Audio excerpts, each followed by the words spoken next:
And a very warm welcome to the Property Developers and Investors podcast. I'm absolutely delighted to have with me Kimberly Rothman. Hi, Kimberly. Hi, Nigel. Hi. How are you doing? You okay? Yes, all good. Thank you. All good. Ready to spill the beans on property developing. Absolutely, absolutely. No, it's been lovely over the last year or so to be working with you, and obviously hearing about your past, your current, and obviously your future going forward. And I think for the benefit of the listeners, would you mind maybe introducing yourself and giving a bit of your background? Sure. My name's Kimberly Rothman, and I've been in property now, I suppose, for around sort of over 10 years, 10, 12 years. I always had a bit of a sort of go attitude, I suppose, about life, and kind of, I think, like a lot of people, fell into property. Really, it kind of chose me, suited my personality, I suppose. So I've done all sorts of things in property, everything from flips to a lot of client work, a lot of our own developments. Fun fact, I suppose, might be nothing to do with property, but it's always a good opener, which was I took up the pole vault at 32 when I had 3 young children under 5, and it was quite amusing to see our neighbour who was sitting there, because we put the pole vault pit in the garden, and our neighbour was sitting there having a beer and suddenly saw people flying over next door garden. Really couldn't figure out what was going on. So so that was a fun part of my life. So I was an athlete in a former life, and then I think some of those, the discipline around sport really helped me to focus in property. So absolutely, yeah. It's an interesting asset class, isn't it? In terms of the subject matter and how we all come from different backgrounds to get to the same point, which is great. But what made you choose property as a vehicle to wealth and success? I think that, as I said, it was one of those things that sort of fell on me. I've never been great at working for other people. I'm great at working with people, but not great at being employed, I don't think. And it was something that I found when I divorced, actually. I took on a house that needed a lot of work, and we'd also done that in our marital home. And so that, I guess, appealed to me, came quite naturally to me, to be able to see space, not necessarily kind of even the interior design end, more at the other end, kind of from, the first brick, being able to see space and thinking that would work if we moved that there, and the flow of the house would be better if we did that, and we could get extra space there, and blah, blah, blah. Anyway, so when I stood up, I got a house, and I completely redid that top to bottom. And I really enjoyed the process. Probably not dealing with the builders so much, who did run off with some of my money. It wasn't necessarily, it might have put me off, but it didn't. And I really enjoyed taking something sort of that was, I guess, ugly to lovely, I'd like to think.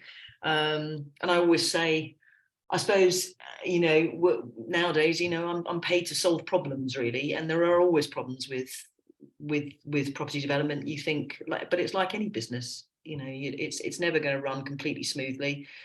As I say, everything from builders running off with money to to not getting the planning you want, to realise you've fallen foul of some rule or other. But they're all problems to solve. Absolutely. So if you're a problem solver, then then kind of you get through. You do, and absolutely, and I think generally it's a case of putting one foot in front of the other, irrespective, isn't it? Just keep going forward, and if anybody ever says to us, this is a very easy game and it's a breeze, well, there we go. We have to take our view whether they're right or wrong, but my view is probably they are absolutely wrong. We are going to take, life throws all sorts of different situations at us, and we have to react accordingly. But it's that, as you say, it's that strength, the ability to just keep moving forward, as you have done, through your 3 property career, that's got you to where you are today, for sure. Yeah, that's really I think when you work on your own, you believe that the problems that happen to you are problems that happen to you, And it's not until you start to speak to other people, or I run my own property group, for example, and it's not till you sort of start to understand other people's experiences that have happened to them, that you realize that you're not stupid. You're not just the only person this has happened to. But I think one of the challenges in any business where you work on your own is that you can get isolated and sort of think that, you've made a mistake, you're stupid, blah, blah, blah. But after speaking to other people, and you realize that actually, property is challenging, but it's also amazing. So very, very rewarding. Yeah, absolutely. And time has this wonderful effect on property, doesn't it? You can, first of all, you can keep having a go at it, to continue adding value along the process and the period. But obviously history's told us, yes, there are cycles that we go through, and I think we're going through one at the moment, to be honest, but there are cycles, but generally it's it's in the upward direction, which is just fantastic. But I'd like to just ask you, maybe you could tell us about some of your key milestones and maybe some key achievements that you've had in your property journey thus far. I think I probably went the route that a lot of people go with, and that is starting off with single units and then going on to kind of 4 to 6 sort of units. And I think probably the key milestones for me have really been understanding the financials better, because didn't really come from that sort of background. I understood, obviously, back of a fag packet type thing in the beginning.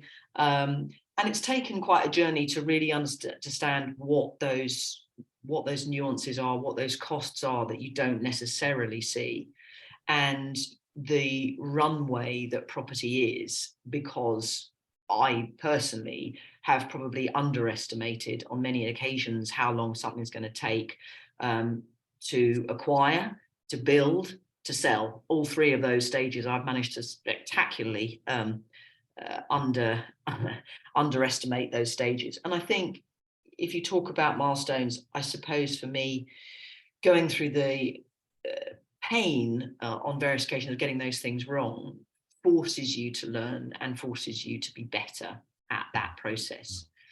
And I think also it's funny that running my own group for the last sort of year, in year 2, has been very interesting, because one of the key things, I think, again, working on your own, is staying on track. So one of the biggest challenges when you have a project, the sort of desire, if you like, or the focus to keep looking for more things, more projects, drops off a cliff, because you're focused on one thing. And the argument would be, well, you need to focus, but if everything else drops off, and I go back to that point of the runway, and I think that's very, very challenging. And that's something I've worked with my group a lot on, in terms of just focusing on what your goal is, and whether that goal is to acquire 1 buy-to-let a year, or to have 20 properties in your portfolio within 3 years, whatever that goal is, and coming up with a way to track that progress and really be able to manage your property life. And I think that for me was very challenging. I learned all this stuff. I didn't know where to put it, didn't know how to manage that process, because there's so many. It always reminds me when I was a kid, those things that used to pop up and you'd whack a mole, every time. And every time you seem to get one thing, perhaps about 3 more things would pop up. So, absolutely. So that's, I think, my biggest milestone is really, and it wasn't intentional, but, running my own group of great people, that's allowed me to work on something with them. And in fact, I'm working on a bit of software now with one of the group to create that process where you can really run your property life. And it's made me think about how I run, my daily life in property, because sometimes you can sit at the desk and think, what am I meant to be doing? Absolutely. Having the weekly plan and deciding what you're going to do and when you're going to do it. I totally align with that. That those very wise words. And Yeah, my role in our development business, I look after the land acquisition part. So I source, I analyze, I negotiate, I take it all the way through to completion, and thankfully I've got somebody I can hand it to at that point to deploy. But one of my personal, although I'm in a group of people, but I am still alone in that function. Yeah. And I have the same challenges. It's once I've secured a deal, I tend to kind of drop everything and focus on getting that deal through to completion. And but the theory would say to you that the best solution is to be working on both at the same time. But I'm not sure, as me personally, this is just me talking, whether that would dilute the process to get to completion or not. I'm not too sure, but you have to find your own way, don't you? Yeah, you do. And I think that is the issue, that this pipeline of, and whatever your goals are, it's really irrelevant, whether it's HMOs or buy-to-lets or whatever it is, that pipeline that instinctively you must be able to keep that open, keep that trust on. It's a very hard process. And, I'm kind of excited about because there's nothing out there really to help you do that. And, I'm excited about, what we're going to bring online. So yes, very much so. Very much so. So Kimberly, we know things don't always go according to plan. So I was just wondering whether you could maybe take us through something that you've encountered, maybe unexpectedly, and indeed how you overcame that challenge. Gosh, I've had lots of challenges in terms of just, I think lots of times where you've wanted to do something and then someone said, well, actually, the builder said, well, we've uncovered, we've taken this back to brick, but you can't do that because we need to, we can't build around that. Or if we take this out, then that's going to involve a lot more work, blah, blah, blah. And I can't think of a specific point because there's so many, but I would say that I think having the ability to be flexible and to not panic, to kind of go, okay, to stand back and say, what's the problem and how can we solve this? And, there is a solution, we just need to find it. And I think, so I suppose I'm really talking more about attitude than I am about the specific problem per se, because I've come across plenty, but I've never had one that I can't solve.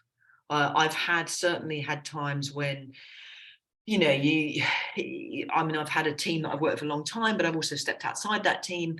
And I think one of the challenges as a woman, and, shoot me down for the woman man thing, but I think it is hard for a woman in the construction industry. I think it is hard to get respect from the builders, and they'll kind of notionally pay you respect, but behind the scenes, they sort of getting them to do the finish you want and to whatever it is that you want them to do. So I think that's hard. And I think the lesson would be for that I've learned anyway, in my own experience, have everything in writing and check and triple check. And really, builders are very good at sort of saying to you, yeah, no, that's fine, definitely, yeah, no, we totally understand. But I learned it took me a little while. I'm not quick, obviously, but it took me a while to learn that actually putting things in writing with builders specifically and being very specific about what it is that you want them to do, or the finish, or the, even, where you want the wall to go, or how you want the kitchen to be, or whatever it may be. You think that some people would get it, I've had times where they've put a bathroom in and the door won't open properly. And to me, I'm looking and thinking, are you stupid or what? That's, it's fairly common sense. But what I've learned over time is don't assume, assumption, as they say, makes it what's it out of all of us, So yeah, have everything in writing.